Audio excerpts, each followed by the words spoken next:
Just off Stillwater Road and on the shores of Georgiaville Pond in Smithfield, Rhode Island, sits a one-of-a-kind historic home, the Smith-Appleby House. This 12-room farmhouse, expanded and modified countless times after its initial construction over 300 years ago, occupies a plot of land dotted with intriguing outbuildings and distinctive features.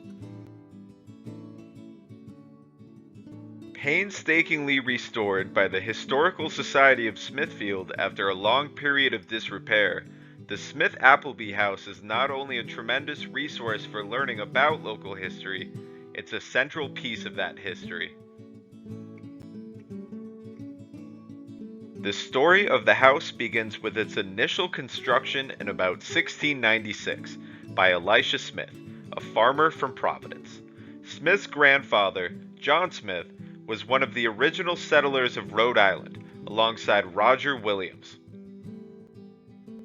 The earliest dwelling Smith built on the plot is believed to have been a one-room stone ender, so called because one wall of the home was made entirely of stone and supported a large fireplace, a common feature at the time. Interestingly, this early structure remains intact today as the keeping room, the first stop on any tour of the house. Visitors can see for themselves how the hearthstones at the base of the fireplace have been worn smooth from centuries of foot traffic. Although Elisha Smith started out with just 40 acres of land, he slowly accrued more and more, enlarging his holdings to 721 acres by the time of his death in 1766.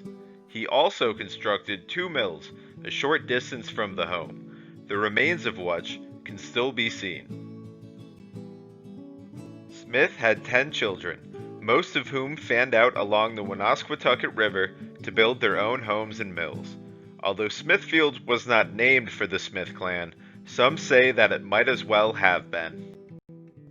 Throughout the 18th and early 19th century, the house was frequently added to and renovated. The seemingly haphazard way in which this was done lends the home its unique layout and singular charm. Rooms added during this time include what's referred to as the stencil room, named for the popular decorative motifs discovered on and reproduced for its walls. There's also the so-called smoke room, a space on the second floor connected to the chimney by vents and used to cure meats. An intricate Federal-style doorway was also added at the front of the house around 1808. In the mid-19th century, however, a consortium of nearby mill owners decided to dam the Woonasquatucket River, creating Georgiaville Pond.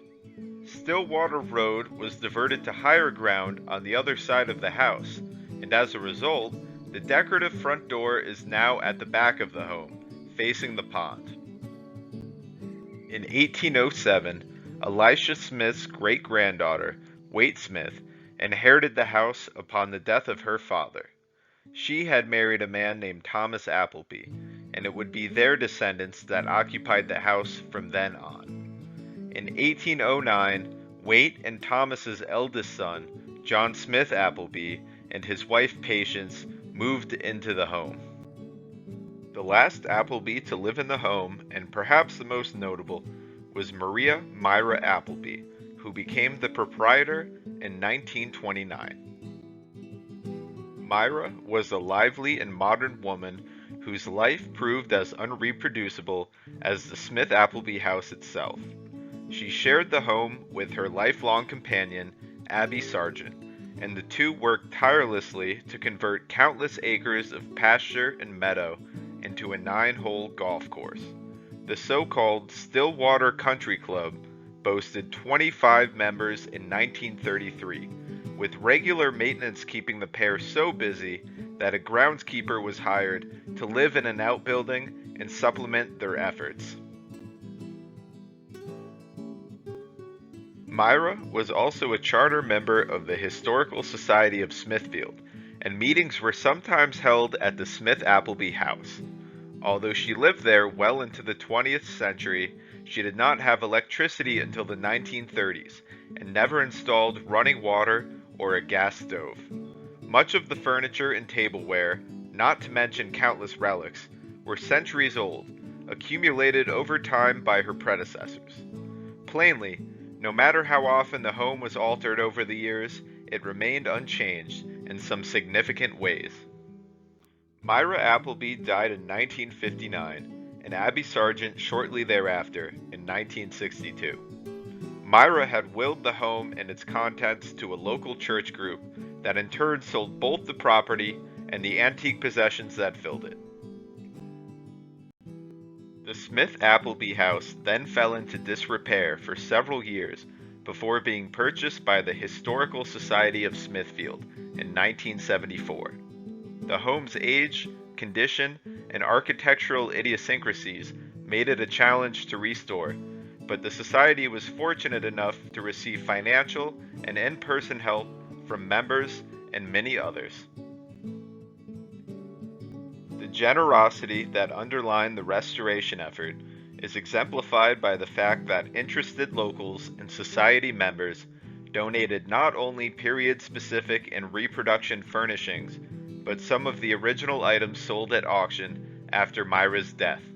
The result is a richly detailed house museum that makes the past both vivid and accessible. Visitors today can tour the home or attend a variety of scheduled events such as picnics, workshops, and reenactments. The Blackstone Heritage Quarter's own photography ambassadors were fortunate enough to visit during an interactive exhibit showcasing a private collection of Esmond blankets. Made at the nearby Esmond Mill, also in Smithfield, throughout the first part of the 20th century, these blankets are world-renowned for their quality and signature design. Although the once sprawling plot on which the Smith-Appleby House sits has been reduced to 7 acres, visitors can still spend an afternoon poking around the many outbuildings and interesting features. Apart from the house itself, the largest is a barn built in the early 20th century. There's also the caretaker's cabin, occupied by Myra Appleby's groundskeeper, which was likely built in the 19th century as a place to bake without risking fire to the main residence.